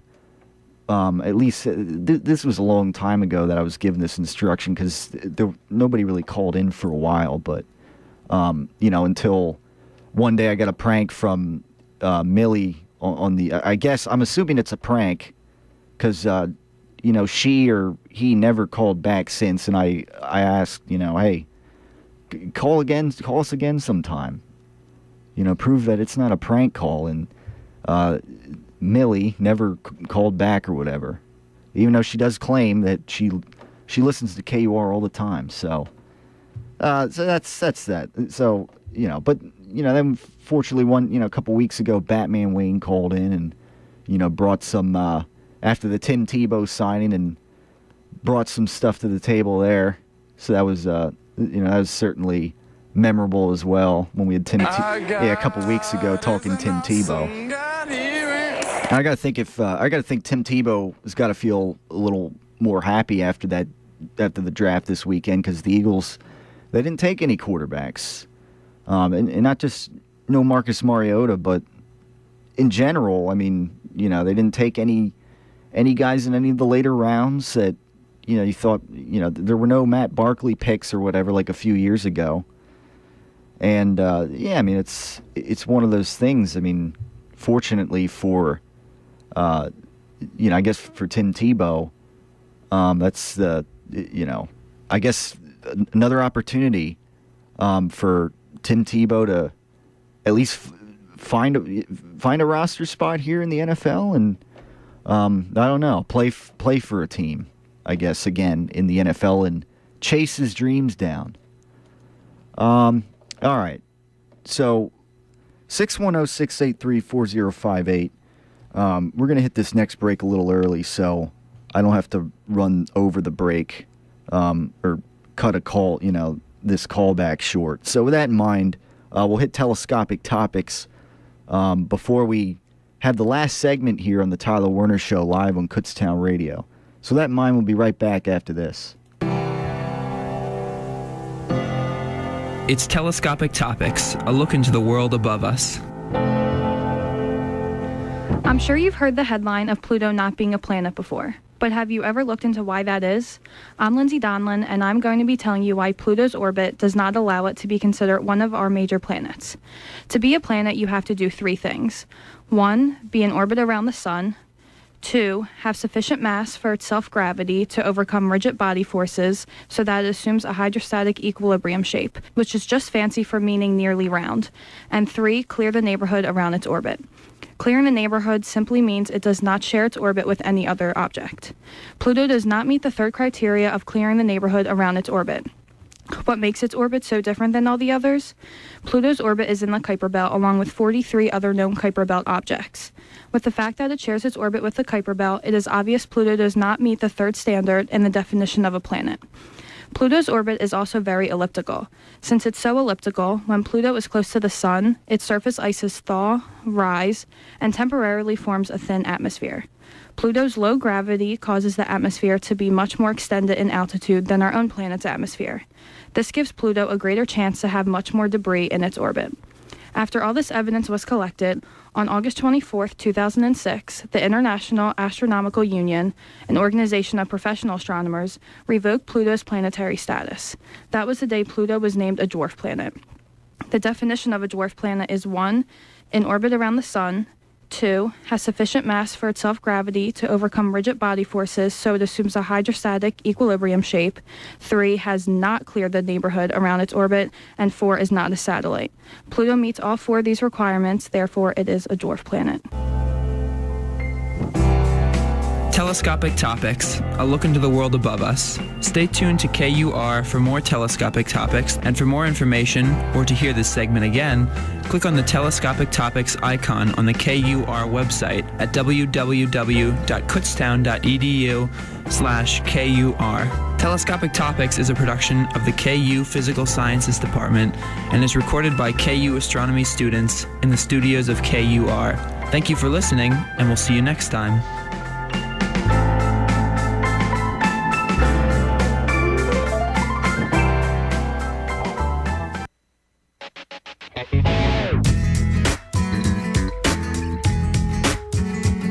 It is 12:40 right here on the last edition of the Tyler Werner Show here on Kutztown Radio. It is the last segment here during at least my tenure here on Kutztown Radio. Definitely a lot of weeks of a week of a lot of goodbyes here. Not just me, but other people. I know Matt Walsh, who has joined us a few times on the Tyler Werner Show. He had his last show last night, and I actually had a class. I graduated with him at RAC, and it's one of these things. We're a lot of people graduating and moving on, and it's finals week, so it's that time where we just kind of some of us leave Kutztown Radio and are on to other things, and like I said earlier in the show, it's one of these things. I guess tomorrow. I mean, what do I got to lose? I guess, and it's I guess somewhat of a misunderstanding. I don't know, between email exchanges, and I don't know. I guess I just try to be very precise and orchestrated with how things go. And I don't know. I mean, this internship coordinator, it's I don't know. She's pretty young, and I don't know. Maybe it's one of these things, but I'm hoping it's just a bit of a misunderstanding on my part, and that tomorrow I show up there, and we have no problems. But if not, I mean, I guess we'll be on to looking at maybe interning in the fall, if not the summer. But I mean, it's one of these things too, where I know MMR, they're doing it, like their internship program is actually going to be the summer and the fall, from what I was told. So, either way, I'll be doing something in the summer/fall, but it's one of these, it's just, it'd be really nice to get my foot in the door. I'm about progress and, moving forward here, especially with radio in general. And speaking of a guy talking about guy who's talking about moving forward here, and a guy that the Eagles are going to move forward with, we'll hit the Tyler Werner Show MVP of the week. It's time for Tyler Werner's MVP of the week. And that MVP of the week is the newest wide receiver for the team. It's Nelson Agholor, who I don't know who heard his press conference last week, but he had. He seems like a really good guy. Again, he's not going to be a Calvin Johnson or Julio Jones or whatever. Maybe he's not going to be one of the top few receivers in the league, but he definitely seems like he's going to be a solid receiver. People are calling him a Jeremy Maclin clone, and the guy's got a really good attitude. To say the least. There was one quote he said in his press conference last week, and I have a little, I guess, minute or so of something that he had to say today, I guess this morning. But there was a quote he had in his one press, and it was, it went something like, "To maintain is to decline." And I thought that was a pretty cool thing to say. That I like that kind of attitude here. Whether or not he's going to be a great wide receiver in the league, whether he's at least just going to be a nice receiver. It seems like a guy that I'm more than happy to have on this team. Now, from around the NFL, Eagles, Nelson Agholor, quote, plans to work like a peasant. Let's hear some of what he had to say, quick. You and you'd be an Eagle, but all the conversation was about Marcus Mariota. Were you getting a little nervous that maybe they'd go quarterback? I wasn't paying attention to the conversation. One of the things that Coach Kelly told us last night was that you are such a good fit for this offense. Why do you think you're such a good fit? Well, I think I'm a player that wants to help the team however I can. I'm very versatile because of my search and want for knowledge. And I will always, try to help the coaches the best way I can. Wide receivers usually need quarterbacks to do something for them. You have a relationship with several here, but it is a little bit of an unsettled situation. What do you think of that? I think it's pretty cool because, you have three special quarterbacks, 4 now with Tim Tebow, that are truly special people. And they all bring different things to the table. So I'll progress as a player because now I'm catching the ball from multiple people. Now, I've only known you for half an hour, but I said you're very obviously driven. What's the next big goal, and how do you get there? Well, I'm just happy I got out here to Philadelphia. This is my new home, and I just wanted everybody to know what type of person I am. And I felt like I did a good job of that. And I'm now going to get ready for rookie camp. And then, springboard to OTAs. All right. So, he's quoted as saying, I think I understand the way life works. I don't feel like I'm entitled to anything. Work like a peasant. That's the mindset. Now, he moved to the United States from Nigeria when he was 5. His mother worked as in a nursing home, and his father worked many jobs, including as a janitor at the University of Southern Florida. He's got an interesting background, certainly. And it'll be interesting to see how he plays out on the field. But again, it seems like a guy with a good, brings a good attitude, and I can't help but appreciate that out of him. So, we'll look forward to seeing how he shakes out here in the preseason and the regular season. Now, I think I briefly mentioned earlier, the power rankings right now, how they stand in, as far as the post-draft power rankings, at least what ESPN has.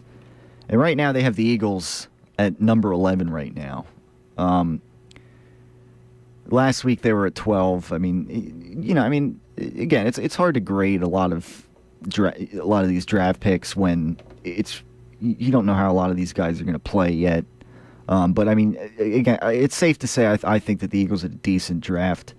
At least, getting two guys that it seems like they can kind of step in and contribute fairly soon. And if you're not going to get Marcus Mariota in the draft, I mean, at the very least, they got a couple guys that can help out. Now ahead of the Eagles, I mean, they got the Bengals, who I don't know. I mean, the Bengals are the Bengals, and they got the Steelers at 9, Cardinals at 8, Ravens at 7, and at 6, the Dallas Cowboys. I don't know. I mean, I would think that the Cowboys are going to be in the playoff mix this year, but to say that they're going to be 6, I'm not totally sure about that. Again, I mean, they have Darren McFadden, I guess, who's going to be the lead running back for them after losing to DeMarco Murray. Cowboys, they have a great offensive line and everything, but the Eagles here, we count on Sam Bradford to stay healthy, but also, I mean, the Cowboys, to some extent, I mean, they got to be counting on Tony Romo to be staying healthy as well. He was able to hold up this season, but with his back and everything, I mean, is it going to be? I mean, he's got Des Bryant, of course, he's got a decent receiving core, but if their running game is not quite as up to par, how's their defense going to shake out and everything? I don't know. Number 1, you got the Seahawks, the Patriots 2, Packers 3, Broncos 4. I mean, I don't know. I mean, it's Colts 5. I mean, that's kind of about where you would expect all those teams at. But the Eagles right now are at 11, which I guess you can assume is in a playoff mix kind of situation there. And, I went through the schedule a couple of weeks ago when it first came out. And, I mean, I don't know. I mean, the way I went through it, I was mostly assuming that Bradford, he's going to be back and he's going to be fully recovered. At least that's what I was going through this, I was thinking. And, they might have an injury here or there, but it seems like they have some variety in the running back game. The receiving core has helped out with the addition of Aguilar now. Riley Cooper, I don't know where he fits in necessarily, but again, I mean, Aguilar, Jordan Matthews. We'll see how Josh Huff shakes out. I mean, he's a guy that I think he's kind of like the wild card of this Eagles offense because he's got speed and the ability to make plays, but it didn't. He's coming off of his rookie year. I guess we'll see how he performs now coming up this season. So he had some bad moments last year, and you hope maybe it was just some growing pains as a rookie. But we'll see how he plays out there. And then of course the defense again, which I see has improved in a few positions this year, starting with the secondary. I got to think this is going to be an Eagles, pretty decent roster here for the Eagles this season. Overall, I think they're better. And this is mostly hinging on Bradford. Can he stay healthy? Because I think, he's an upgrade over Sanchez. If they have to bring Sanchez out there, I mean, I don't totally think all is lost. But certainly, I mean, I think it's a step down if Bradford gets hurt again and, Sanchez has to come out there. I mean, that could shake things up a little bit, but I guess I'm being somewhat optimistic here. And some of the, the way the schedule is this year for the Eagles, I mean, some of the situations, like coming off the bye week, they, for instance, they played Dallas and that second, I mean, the first game they host Dallas at home early in the season. And then, after the bye week, I mean, they played Dallas on the road. I mean, who knows? There's some other games where they have to, like, like for instance, they host Buffalo, and I think Buffalo will be coming off of back-to-back division games against the Dolphins and the New England Patriots, for instance, and I think I think both of those games might be on the road too. So I mean, 3 straight road games for them. I don't know. I mean, there's some. It seems to me like there are going to be some favorable situations here for this Eagles schedule this season. I mean, for instance, they host New Orleans. I mean, New Orleans is a question mark right now to begin with, but especially on the road, New Orleans has struggled, and again, that's whereas at home they've typically been better. I mean, who knows? It's just certainly an interesting schedule that we got ahead for the Philadelphia Eagles this year. We'll make sure to see how things shake out, but again, I went through it the other week ago, and I came up with 11 wins, and that's probably on the most optimistic. That's as high as I can go, and that was, again, I mean, probably with the idea that Bradford is going to stay healthy, and that with obviously a solid running game this season. Maybe you got Nelson Aguilar, then Jordan Matthews should be decent. We'll see how Josh Huff plays out. Of course, you always got Zach Ertz, who I argue could be in Riley Cooper's spot, and then Riley Cooper be the tight end. I don't know about what people think about that, but since Riley Cooper is supposedly such a great blocker, I don't know. That's what I have to say about that. But I mean, that's pretty much that right now. I mean, again, I on the most optimistic side, I have 11 wins right now for the Philadelphia Eagles, and we'll see what shakes out through the season. Again, maybe Bradford gets hurt at some point. We hope not, but you never know. That might not happen. Now, I don't know. I noticed Mike Regensberger just entered the production room, and I wonder what that's about. Let me punch. He's putting his headphones on. Let me put on the production room audio. Mike, can you hear me? I can hear you. Right. Can you hear me? Yeah, yes, I can. All right, I did that right. Yeah, there was nothing really any secret motives, just updating the news. Couldn't get in the studio there because Pat was recording his show for Sunday. So. Okay, yeah, I wasn't totally sure what was going on in there. No, you're fine. All right. Oh, so you're just recording news. I was just updating the news, but yeah, glad to stop. Yeah, I mean, yeah. Since this is your last show. The first, you were, of course, you helped produce it my first semester last year, and right, and I guess. And then we got to give a shout out to who was your producer the second semester? That was in the fall. That was Tyler Fleming. Another Tyler. That's right, Tyler. Yeah. Okay. And then this year you decided to go at it on your own. This semester, so. Yeah. I figured, we can handle everything on our own. Yeah, I heard your little snafu there with your dad. That was unfortunate that he got hung up on. But his phones are picky. Even for me, being here for 11 years, I mean, and we rewired it different ways. I mean, if you don't press the button and then hang up, if you do it the other way around, I don't know. It's just, I think, it's live radio at its finest. It happens. Yeah, I mean, I don't know if you heard earlier, too, but there was people that opened the door. I guess they were here to work on the ventilation systems. Yes. Yeah, we're getting our vents cleaned. Yeah, because we had a little mold issue that's being rectified. So I just said, just go ahead. You can clean them. Hey, it's live. It's live quiet. Radio. Things happen. It made a good moment. So that's right. But we're certainly going to miss you, sir. I'll miss being here. Wanted to wish you the best, and hopefully the Eagles go 16-0 this year. Yeah, we'll see. We'll see about that.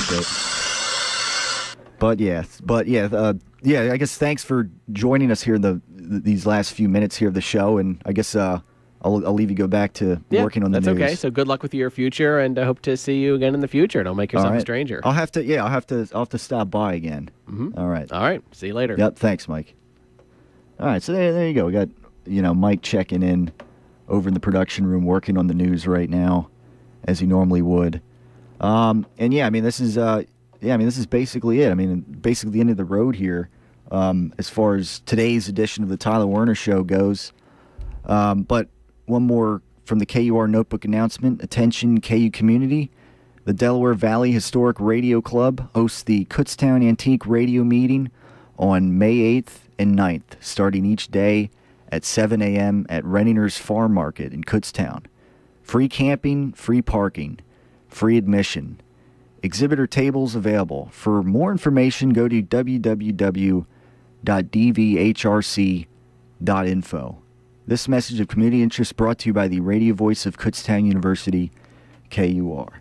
And all right, we only got, a couple minutes left until we, I guess, hit the news or whatever.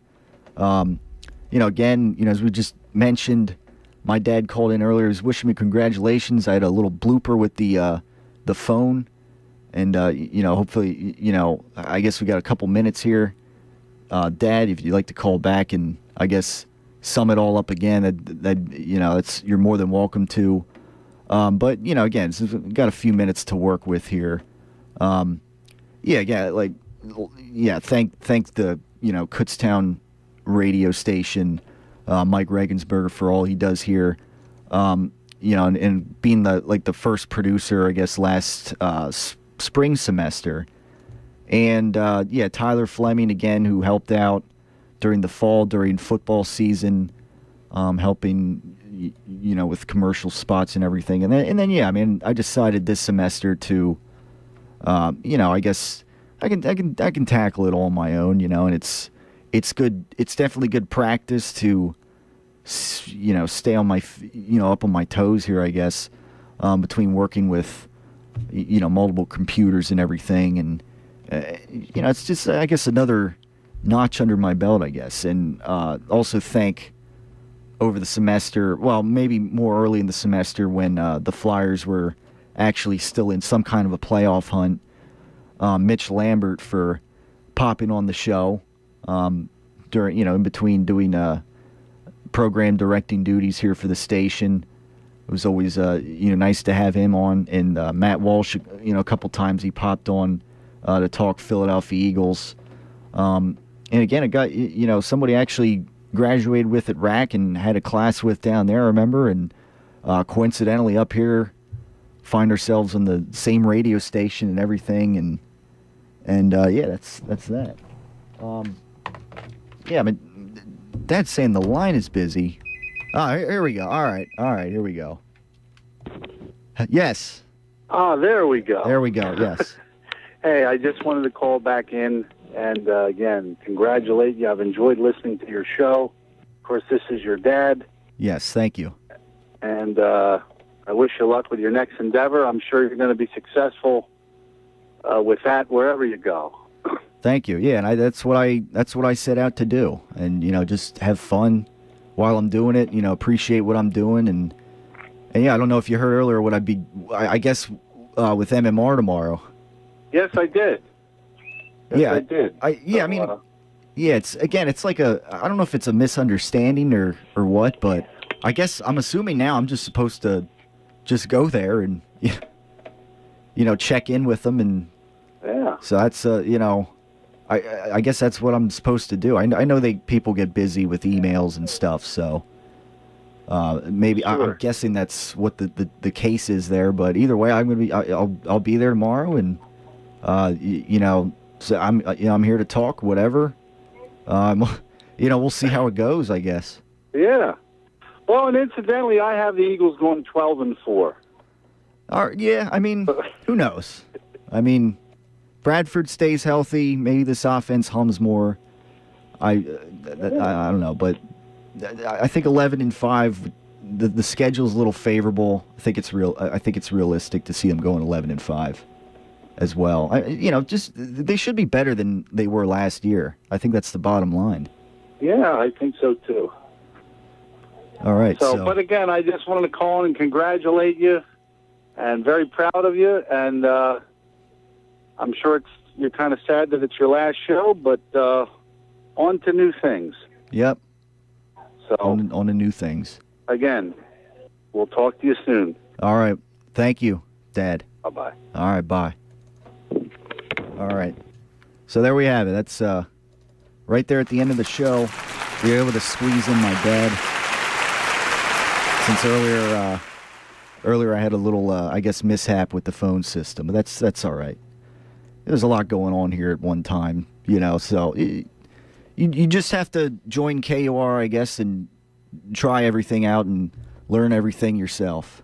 So there you go. Maybe somebody else can, now that I'm leaving, can do a Philadelphia sports talk show right here on the radio voice of Kutztown University, KUR. So with that in mind, catch this podcast on Facebook.com/Tyler Werner Show. Thanks to everybody who's been listening, checking in, whatever. Continue to keep it right here on KUR, the radio voice of Kutztown University. Goodbye, everybody. This is Tyler Werner signing off. It's the top of the hour, and you're listening to the radio voice of Kutztown